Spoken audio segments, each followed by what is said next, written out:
बड़े बड़े वैज्ञानिकों का मत है कि सृष्टि के प्रत्येक पदार्थ में कोई ना कोई सार तत्व अवश्य होता है। उसी तरह मनुष्य के शरीर का एक सर्वोच्च सार तत्व है वीर्य। इसके बिना वो एक क्षण भी सक्रिय नहीं रह सकता। वीर से निर्भयता आती है, वीर से स्वतंत्रता आती है, वीर से उत्साह बढ़ता है, वीरवान साहसी होता है, वीरवान पराक्रमी होता है। जो वीरवान है वो सुंदर होगा, उसमें एक आकर्षण होगा, उसमें सभ्यता होगी, उसमें पवित्रता होगी, उसमें धैर्य होगा।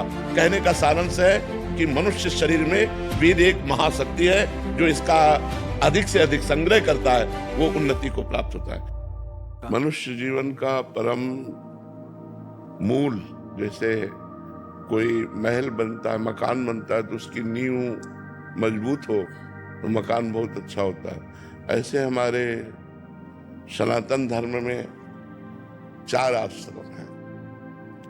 पहला है ब्रह्मचर्य, फिर है गृहस्थ, फिर है वानप्रस्थ, फिर है संन्यास आश्रम। 4 आश्रम है। तो जो आज हमारी नवयुवा पीढ़ी ब्रह्मचर्य के महत्व को न समझने के कारण बहुत सी परेशानियों से युक्त हो रहा, मानसिक और शारीरिक, और इससे मानसिक उलझनों से युक्त होने के कारण वो व्यसन और व्यभिचार प्रवृत्तियों में अधिक फंस रहा है। तो इसीलिए भगवान की प्रेरणा से, लाडली लाल की कृपा से ब्रह्मचर्य कब, क्यों और कैसे रहा जाए, ये वाणी लिखित बहुत ही जीवन में सहयोगी होगी। जी, आजकल के युवा बहुत सारे आपसे कनेक्ट हैं और वो सुधरना चाहते हैं, बट उनको उपाय पता नहीं है कि क्या खाएं, कब उठें, कैसे इससे ब्रह्मचर्य रहा जाए। महाराज जी बहुत उपयोगी है, और उसमें हर एक विद्यार्थी के लिए, ग्रस्त के लिए, सन्यासी के लिए आपसे जो प्रश्न उत्तर हुए हैं महाराज जी, जो आपने समाधान दिए हैं युवकों को, तो महाराज जी वो भी अंतिम में पूरा इसका संकलन किया गया है। और जैसे प्रातः जागरण है, पवित्रता है, स्नान है, प्राणायाम है, सत्संग है, भोजन है, निद्रा है, कटी कॉफीन है, व्यायाम है, इन सब का इसमें विस्तार से वर्णन किया गया है, जो ब्रह्मचर्य को पुष्ट करता है और लौकिक और पारलौकिक, आधुनिक और आध्यात्मिक दोनों उन्नतियों को प्रदान करता है। अब देखो इसमें लिखा है, वीर ही हृदय को पुष्ट तथा कर्तव्यशील बनाता है। वीर से ही सर्वांग में जीवनी शक्ति संचालित होती है। जो वीरवान है, ब्रह्मचर्यवान है, वो बड़ा तेजस्वी होगा, मतलब आंतरिक उसकी स्फूर्ति बहुत होगी। वीर से ही मस्तिष्क शांत और विचार शक्ति संपन्न रहता है। ओवर थिंकिंग, जो निगेटिव चिंतन है, ये काटता है। जो ब्रह्मचर्य है वो गंभीरता और शांति प्रदान करता है। वीर से ही दृष्टि और श्रवण शक्ति स्थिर होती है। वीर से आपके जो वीरवान है, उनके ज्योति नेत्र की और उनकी श्रवण शक्ति बड़ी पुष्ट होगी। वीर से निर्भयता आती है, वीर से स्वतंत्रता आती है, वीर से उत्साह बढ़ता है, वीरवान साहसी होता है, वीरवान पराक्रमी होता है, वीरवान आलस्य रहित होता है, वीरवान को रोग दबा नहीं सकता, वीरवान निर्बल नहीं हो सकता, उसके अंदर आत्मबल होता है, कलुषता नहीं होती, दंभ नहीं होता, पाखंड नहीं होता, अज्ञान नहीं होता और अविनय नहीं होता। वीरवान विनयी होता है। दुर्गुण दुराचार्य भाग जाते हैं जो ब्रह्मचर्य रहते हैं। जो वीरवान है वो हर कार्य की सिद्धि कर सकते हैं। जो ब्रह्मचारी है वो हर कार्य की सिद्धि कर सकते हैं। जो वीरवान है उससे पुष्ट और स्वस्थ संतान उत्पन्न होती है। जो वीरवान है वो सुंदर होगा, उसमें एक आकर्षण होगा, उसमें सभ्यता होगी, उसमें पवित्रता होगी, उसमें धैर्य होगा, उसमें पुण्य और सद्व्यवहार करने का स्वभाव होगा।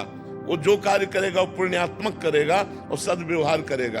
कहने का सारांश है कि मनुष्य शरीर में वीर एक महाशक्ति है, जो इसका अधिक से अधिक संग्रह करता है वो उन्नति को प्राप्त होता है। बहुत सुंदर इसमें लिखा हुआ है। बड़े बड़े वैज्ञानिकों का मत है कि सृष्टि के प्रत्येक पदार्थ में कोई ना कोई सार तत्व अवश्य होता है। उसी तरह मनुष्य के शरीर का एक सर्वोच्च सार तत्व है वीर्य। इसके बिना वो एक क्षण भी सक्रिय नहीं रह सकता।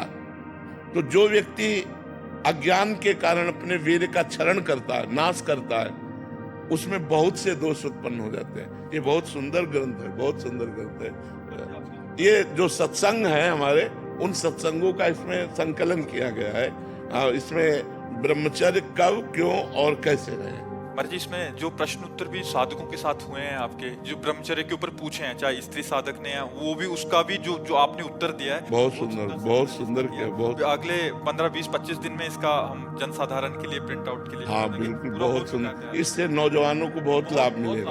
हाँ, बहुत। मतलब जो विद्यार्थी हैं या जो सन्यासी हैं, स्त्रियां हैं, पुरुष हैं, ग्रस्त में हैं, सबके लिए अलग अलग किस दशा में कैसे ब्रह्मचर्य को धारण करें। बहुत ये संक्षेप में और समझा दीजिए कि आगे कैसे हम लोग चलें। अभी तो चल रहे हैं, लेकिन कभी कभी एकदम से वेग आता तो बड़ी समस्या होती है, आगे कैसे। उस समय नाम जप, नाम कीर्तन, ये दो ही बचाते हैं। काम का वेग तब हमको व्यतीत करेगा, ध्यायतो विषयान पुंसास संगास तेसुप जायते। जब हम भजन छोड़ देंगे और उसी विषय का चिंतन करने लगेंगे, तब वो हमारी हालत खराब कर देगा। और अगर हमारे अंदर काम का वेग आ रहा है और हम भगवान नाम कीर्तन करने लगे, सत्संग सुनने लगे, मतलब अपने को, दिमाग को हमको उसे हटाना है हमको, या किसी संत से मिल गए, भगवत चर्चा करने लगे, कुछ ना हो तो मोबाइल से सत्संग लगा लो। कुछ ऐसे सत्संग रखो कि अलग अलग दवा, जैसे मन चंचल है तो क्या करना चाहिए, अगर हमारे अंदर काम आ रहा है तो क्या करना चाहिए, हमारे अंदर धन का लोभ आ रहा है तो क्या करना चाहिए। अलग अलग विषयों में एकांतिक में चर्चाएं हुई, वो चर्चा अलग अलग रख ले, और जब हमारा मन जहां परेशान करे वो चर्चा सुन लेना चाहिए। और नाम जप जरूर करना चाहिए। नाम जप से बच जाओगे। नाम काटता है, जैसे वो अंदर से मन एकाग्र कर रहा है आपको काम में, काम क्रीड़ा में एकाग्र कर रहा है। अब आप एकाग्र ना हो पाओ, बस आपकी चतुरता है। अगर एकाग्र हो गए तो संकल्प बन जाएगा, और संकल्प बन जाएगा फिर गड़बड़ हो जाएगा। संकल्प न बनने पाए, वो बार बार पेश करेगा, पीछे के संयोग पेश करेगा। जो पीछे गलती हो गई वो सुख आपके सामने लाएगा और आपको आकर्षित करेगा। आपको हटाना है, राधा राधा राधा राधा राधा, और एक बार हटा लिया आप और कोई क्रिया नहीं हो पाई, तो अगली बार वो 80% में आएगा, 100% में नहीं आएगा। और अगर दूसरी बार हटा दिया तो कम होता चला जाएगा। कम होते होते फिर स्फुरण होता है और खत्म हो जाता है। फिर धीरे धीरे स्फुरण भी खत्म हो जाता है। पर ये बहुत लंबा प्रोसेस है, ये नहीं कि 2-4 साल में खत्म हो जाएगा, लंबा प्रोसेस है।